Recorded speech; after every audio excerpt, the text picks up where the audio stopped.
Agad isinugod ng rescue team Real sa Claro M. Recto District Hospital sa Infanta Quezon ang dalawang biktima. Kabilang na ang driver at pahinante na sumalpok sa isang bahay.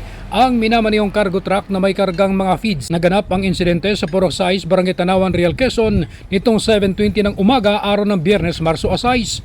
Ayon sa nakasaksi na si Marvin Mahinay, responder ng nasabing bayan ay napansinan niya ang sasakyan nang dumaan ito sa kanilang lugar sa mata sa bahagi ng Pasalubong Center area sa pagitan ng Maragondon at Tanawan.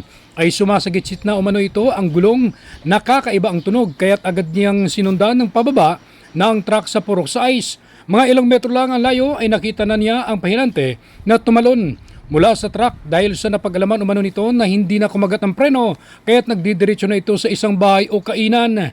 Nagtamo ng sugat ang driver na si Antonio Tramavera Clotario, 44 anyos na taga San Jose, Batangas City sa kanyang bahagi ng katawan, kaliwang balikat, parte ng kanyang kamay at tuhod.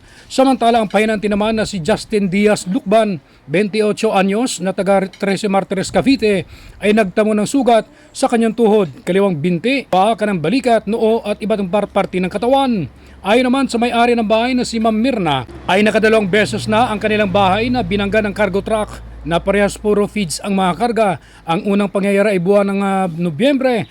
Ngayon ulit na naman ay hindi pa nga tapos bayaran sa naunang nakabangga. Sinabi ni Ma'am Mirna, kaayos pa lamang nila sa mga gamit, kalalagay pa lang nila ng mga lamisa at upuan para sana sa gagawin nilang kainan sa lugar. Pero naunsyami na tuloy ng banggain ito ng cargo truck.